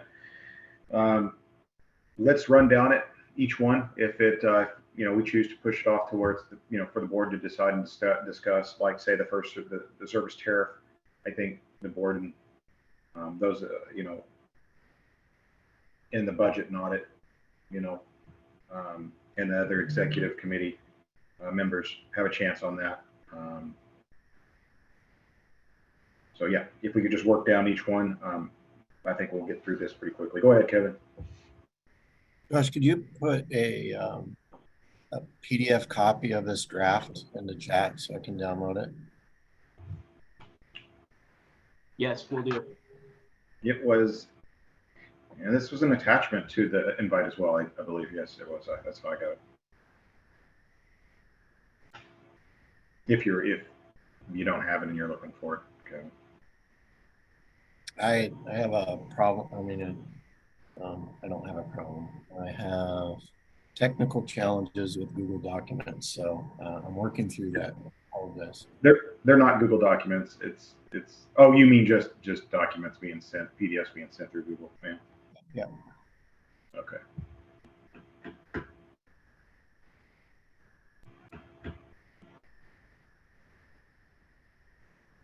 Okay. So moving on, is there anything specific that you feel that we need to discuss as far as the tariff exemptions? Okay. All right. I didn't, but I do have a few notes on a few other things, but the underground facility definition, again, I would really like to see some investigative reporting on the evolution of the definition locatable underground facilities and when that was put in. That would be interesting. Like I said, my oldest manual goes back to 2008, and then there's the 2014 and then our 19. So I have 3 versions, but not the original. Wait a second. Yeah, I think there was a 2004, maybe not. Maybe 2008 was the first time they changed it. But nonetheless, I would be interested to see. Micah, Yes. I'm going to bring to joint states and give them to Kitty so she can electronically download them. But I have January 1994 manual, so that was before the law actually took effect. Revised July 1997, December 2001, and an April 2003 copy of standards manuals. Oh, wow. Excellent, right? That's awesome. Yes. Okay. We're also cataloged at the state library, and I believe Josh posted in the chat the 97 manual that can be downloaded. You did, Josh? I did, yeah, 1997 manual. I also just emailed it to you, so you have it that way, but Okay, the 97 manuals in the chat. Oh, I gotcha. Yeah, I think that's the one I have, July of 1997, Josh. Yes, and yeah, with the cartoon cover. That's awesome. We may have to bring that one back. Wow. They mostly had that guy on most of the manuals, even up to 2003. Wow. Man, that is cool. I think that guy retired now. Yeah. He's Yeah, on a beach somewhere. He's actually kind of part-time works over at Meadowlawn Golf Course, a small golf course here in Salem. See him all the time. Not as much as I want to, but I do see him. Okay, so sorry, I'm just kind of, being a history guy here, looking through all this. I'll take a look at it at a different date, but underground facility definition, we got 15 minutes till noon. So I think we have some direction there. I know Kevin said he's going to look into a little bit more on the analysis of the underground unlocatable piece of it.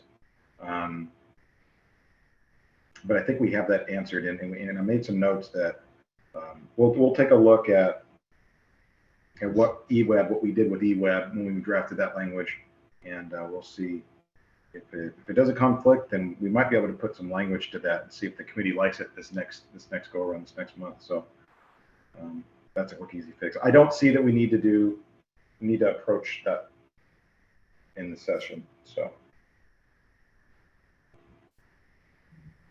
and I felt that way, 2, 3, 4 months ago. So I think we could have gotten around it.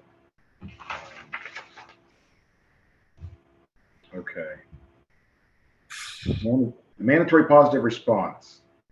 That's something that was handled in this committee before, so we can have a good discussion about it. We did get, which I do take credit for, is our voluntary positive response.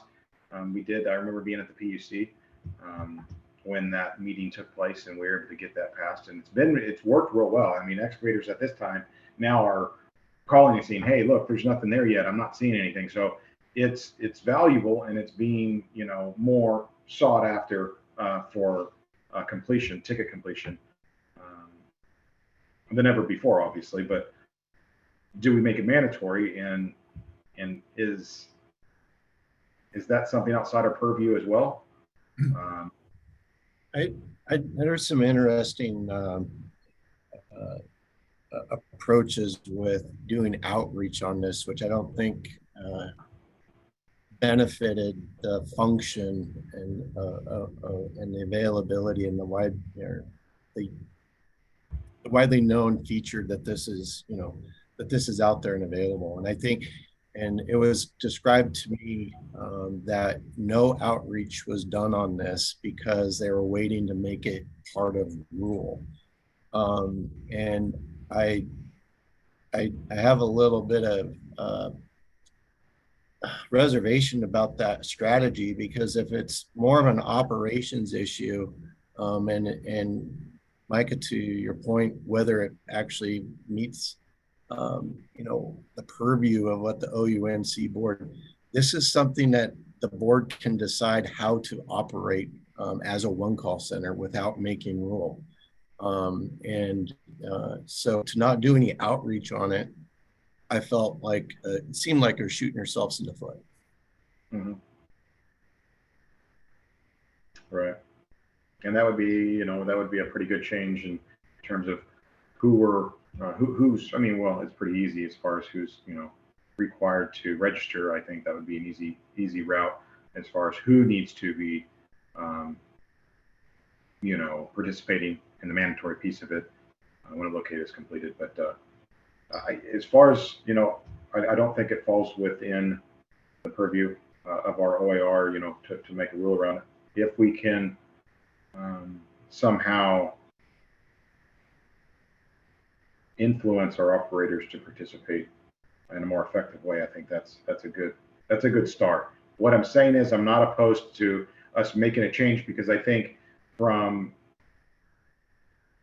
because we're bordering on the information piece. You know, we want to share, we want to be the facilitator and write and rule for information sharing for survey work. Same thing, or design work. Same thing with this, in a sense. It's information. It's not really anything to do with our purview. But that's why it's here. Should we make it that way? And I think that's really the discussion is, do we want, and how would we go about that, I guess, is the better question, you know, Josh. I think there's some benefits to offering a possible discount to the membership fees if they do participate. I think you get a lot of low-hanging fruit that way. From the enforcement side of things, we are in discussions of stipulating that they do, or a violator of the rules for not responding, you know, seeing the benefit of positive response. We are ordering that they do participate and they do sign up. So there's the carrot approach, and then there's you know, the settlement approach for enforcement action. So we're seeing the benefit of it. People like it. I just, you know, don't know why we haven't seen anything from the OUNC on advertising its function, its feature, and its purpose.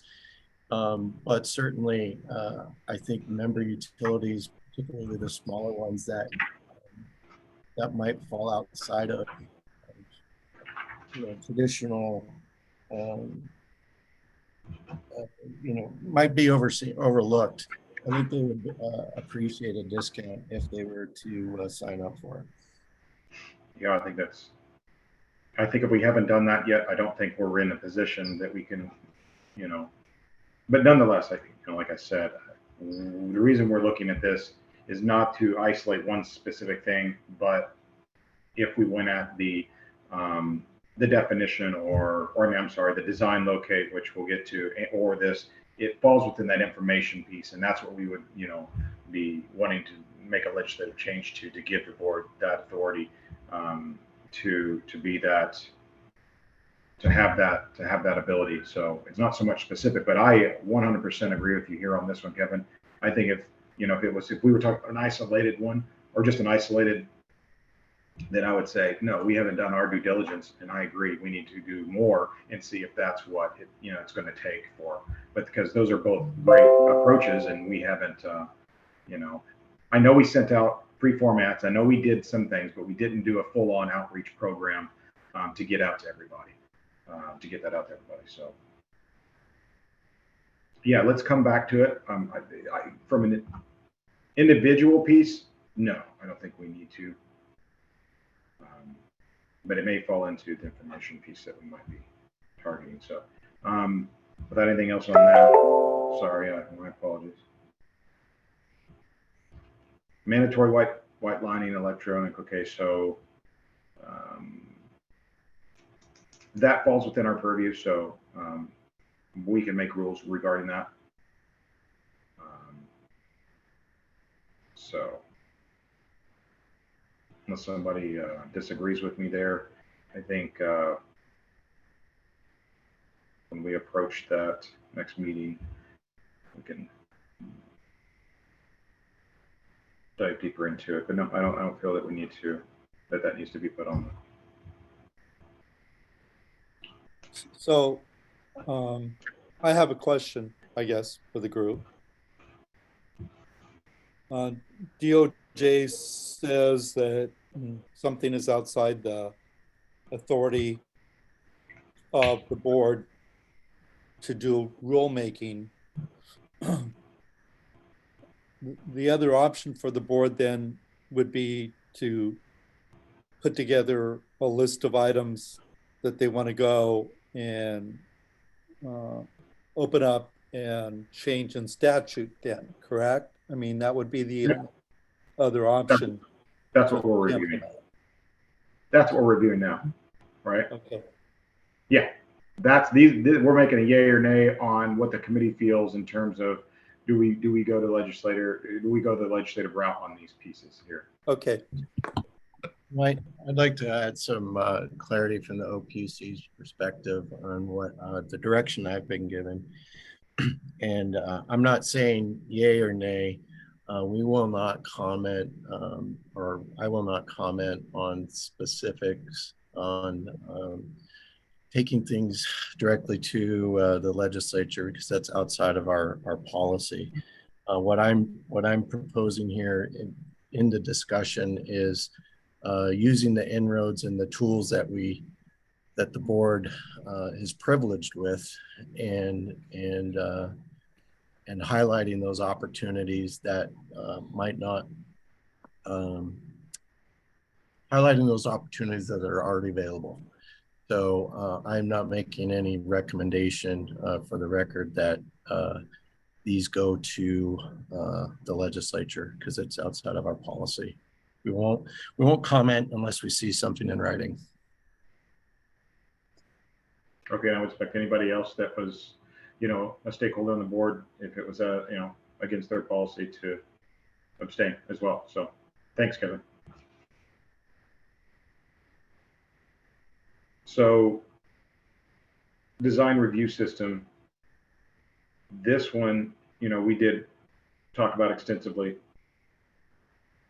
And I like the roundabout approach, but again, it's not really a roundabout approach. It's just a different way of looking at it. And I think I appreciate you bring that to the forefront, Kevin, because now I'm going to be all over that. And the first approach, rather than let's go change rule, or try to change statutes, if we can operate within our own, purview, then let's do it. So thank you for enlightening the committee on that. So we do have an information piece here that we've been told that we don't have the authority to work within. We can't write in rule that, excavators are required to make, or share information. So the sharing of information is not within our purview. Which would be the same thing as mandatory positive response in a sense. That's sharing of information regarding a locate. So again, that's kind of where we're sitting. How would that look? Like I said, I don't know right now. I don't know how we would write that, but I think it's worth having the board take, having a good discussion with the board about. So my recommendation for the committee would be, let's definitely have that discussion as a possibility. But for both of them as isolated items, no.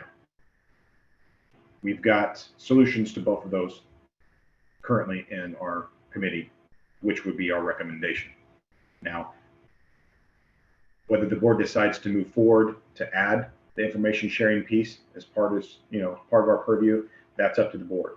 But as far as the committee goes, my recommendation would be to move forward with, once we get things, settled or ironed out and in line, that would be our recommendation. Would it help our approach? Probably not, because we're going to want to try to make a change prior to the, session and the, in it being going into effect if we do choose to go down the information route, so sharing route. So that's just my thought on it.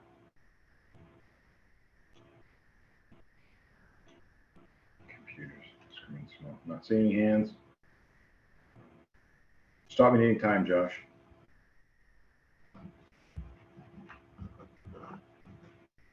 The only thing I'd add on the mandatory positive response discussion is with our proactive outreach, that we can sell it on both sides. The system really does, everyone in the system that participates benefits from it, whether it's the utility operator taking fewer calls or complaints that from excavators waiting for the marks or from the excavator side. So I think it's beneficial and it's an easy sell. So we'll see how that goes. Mm-hmm. And am I seeing this any different? I mean, do we, are we looking at this as, you know, we should approach it individually as itemized? I mean, we're talking about looking at statute. I mean, it's really.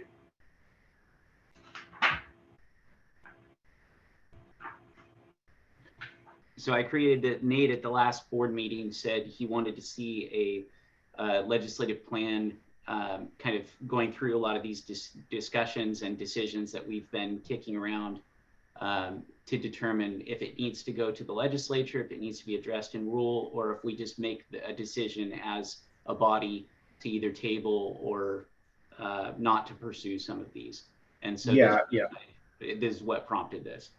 Yeah, no. I know what prompted it. He first said that, you know, let us know that the session that was coming up. And then second, you know, we needed to get in our strategic plan what we decide on. So this was the itemized list that we have so far that we need to discuss so that we can agree on and move into our strategic plan.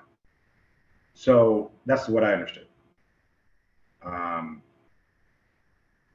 So my question here is I've never approached an open session. I've never done it legislatively. I've done the, you know, the OAR side of it from a rules coordinator painstakingly. So, but I you know, how would you write it? I don't know. So I would rely on you, Josh, and then Diane on her opinion, and DOJ, of course, anyone else's. But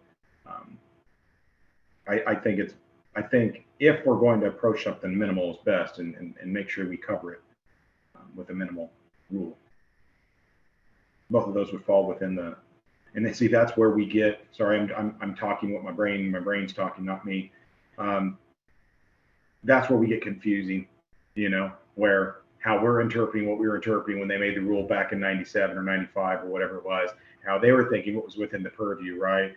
And then, you know, us taking a year to look at this standards manual and come full circle on it and say, okay, well, it does have it in it. I can see where they, my question is, do we make it in statute individual so it's clear, concise, or do we do it in the way that I'm thinking of, and that is, say, rope these two together as information sharing? And that's kind of all I'm asking, I guess. Sorry if I'm confusing.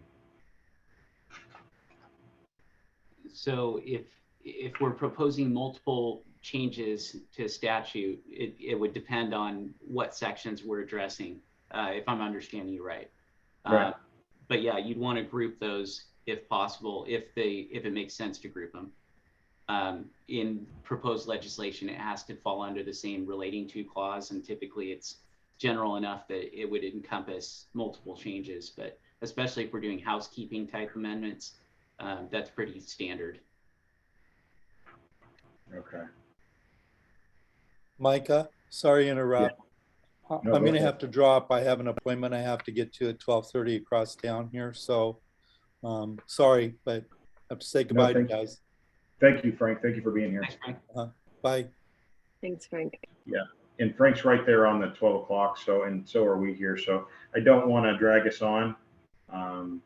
But yeah, we can talk about that, Josh, offline. I think my confusion is where we put it. That's all. You know, where does it go? And knowing where it goes might help me visualize it a little bit better. So, okay, so I think the only thing that we have left on this, Josh, is just the 95 standards manual, which I think the board will be able to weigh in on and give us, you know, everything we need to know on that, because I think that's a given. But like we said before, if we're going to go at it, we need everything, you know, the whole package. We can't be coming back to it. So, okay, so the paint remediation thing, we've touched on that in here.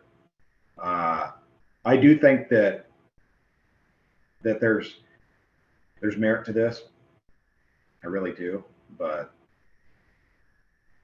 I think if it hasn't been an issue up until now, then I don't think we, you know, need to waste any time on it. Did you want to mention anything else within the summary here, Josh? No, I think we covered it, and especially since we're out of time, I think we're good for now. Okay, right. Old business, we've got financial responsibility of excavator during large scale projects. I would recommend that we have Mitch and Melanie on for that discussion, since they're active members here and they're unable to be with us at the moment. They'll add the needed value that this committee's been, discussing already. So we'll move that. We'll move that back over to old business. Kitty, we'll move the legal transfer of ticket discussion that's in new business. We'll move that to old business because I don't want to have that without Mitch. It was his ask for us to take a look at that. So, or you can leave it a new business. We haven't discussed it, so it's still new, right?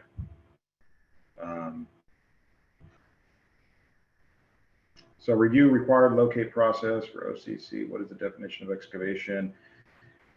And Frank is gone. All right. So I think we can leave that one on there for old business, and we'll ask Frank.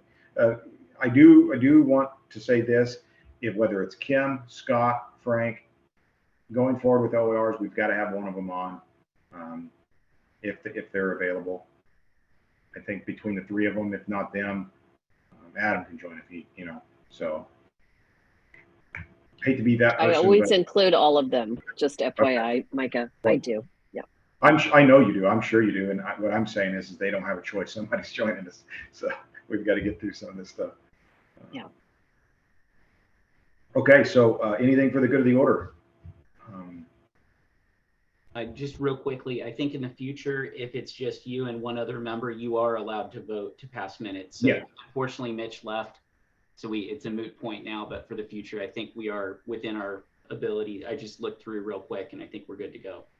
I knew that was in my mind, but because I thought I read it as well. But and somebody had mentioned it too. I think Nate mentioned it too. But no, yeah, we'll just approve both. Let's put them both on there for next meeting. And thank you for bringing that. Okay, so I'm not hearing anything good for the order. I do appreciate everybody joining. Thank you for our new guests, and thanks for sticking around. I know it can be daunting sometimes in these discussions, but we're going to make some headway, and I feel we're making progress. So I appreciate everybody's input and their involvement. Thank you, Kevin, and thanks for putting this together, everybody. So appreciate it. Have a great day. Thanks all. Thanks, Micah. Thanks, Josh.